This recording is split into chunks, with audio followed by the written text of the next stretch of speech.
மகா குரு நமக, மகா பிரம்மமே நமக. திருவார் திரு அழுக்கு சாமிகள் திருவடிகளே போற்றி. எல்லாருக்கும் வணக்கங்க. நாம் இன்னைக்கு பார்க்கக்கூடியது நம்முடைய அழுக்கு சாமிகள் செய்த ஒரு சித்துக்களை பற்றி நம்ம இன்னைக்கு பார்க்க போகிறோம். அவர் சாமி வந்துங்க 105 ஆண்டுகள் ஆச்சு சாமி சமாதி ஆகி.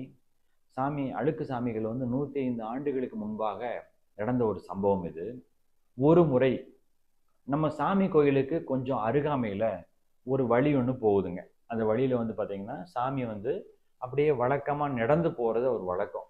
அப்படி நடந்து போகும்போதுங்க அவர் நம்மளை மாதிரி ட்ரெஸ் எல்லாம் போட்டிருக்க மாட்டாங்க.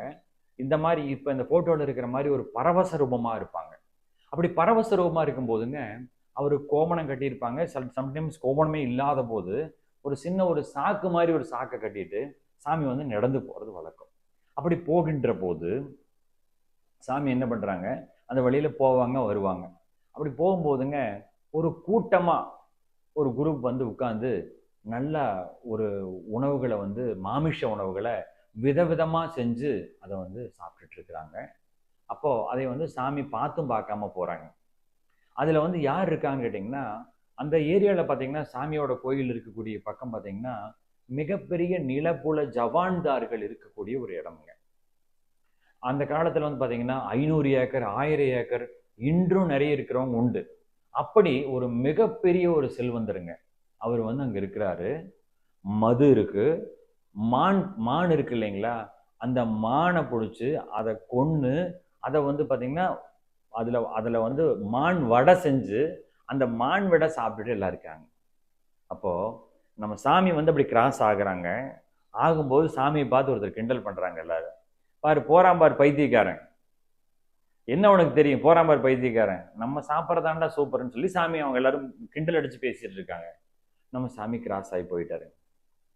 போய் கொஞ்சம் தூரம் போனதுக்கு அப்புறம் அவர் மறுபடியும் கொஞ்சம் லேட் ஆகி மறுபடியும் திரும்ப அந்த வழியை சாமி நடந்து வர்றாங்க. வரும்போது அவரை மறிச்சு மறுபடியும் அவரை கேலி பண்றாங்க. நீ எல்லாம் உனக்கெல்லாம் என்னையே தெரியும் அப்படின்னு சொல்லி போட்டு அவர் ரொம்ப கேலி பண்றாங்க. அந்த சந்தர்ப்பத்துல சாமியை எல்லாரும் கிண்டல் பண்ற அந்த சந்தர்ப்பத்துல அந்த நிலப்புலச்ச வாழ்ந்தாரும் அங்க இருக்கிறார். அவர் இப்படி நின்று அவர் தான் பேசுறாரு சாமி கிட்ட. பேசும்போது சாமி இப்படி பார்த்து நின்று இருக்கிறாங்க. சாமி திருப்பி கேட்குறாங்க, ஏப்பா ஏங்க நீங்க இது சாப்பிட்றீங்களே இதுதான் உலகத்துல பெரிய ஒரு விஷயமா அப்படின்னு கேட்குறாங்க. ஆமா பாருங்க, மது இருக்கு பாருங்க, உணவு அருமையான டேஸ்டான உணவு இருக்கு, இதுதான் நல்ல உணவு, இதுதான் வாழ்க்கையில இன்பம் அப்படின்னதுக்கு சாமி சொன்னாரு. அப்படியே பார்த்தாரு. அப்படியா அப்படின்னு சொல்லி போட்டு அவருடைய இடது கைய, சாமியுடைய இடது கைய சடனா ஒரு தலைமையில அப்படி வைக்கிறாரு. அந்த நிலப்புல ஜவான்தாருடைய தலைமையில சாமியுடைய இடது கையை அப்படி வைக்கிறாரு. இடது கையை வச்சுட்டு அடுத்த செகண்ட் எடுத்துட்டாருங்க. எடுத்த மாத்திரத்துல அந்த மிகப்பெரிய அந்த ஜமீன் குடும்பத்தை சேர்ந்தது மாதிரி ஒரு நபர்னு வச்சுக்கோங்களேன். அந்த நபர் சடனா சாமியோட பாதத்தை பிடிக்கிறார்.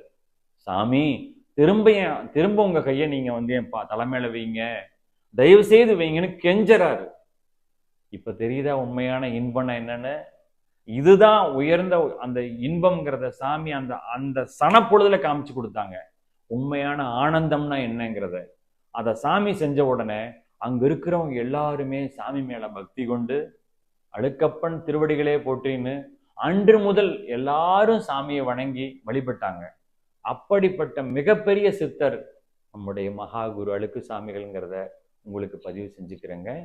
இந்த பதிவை கேட்டதுக்கும் நீங்க இதுக்காக டைம் எடுத்ததுக்கும் ரொம்ப நன்றி சொல்லிக்கிறேங்க. மகா குரு நமக.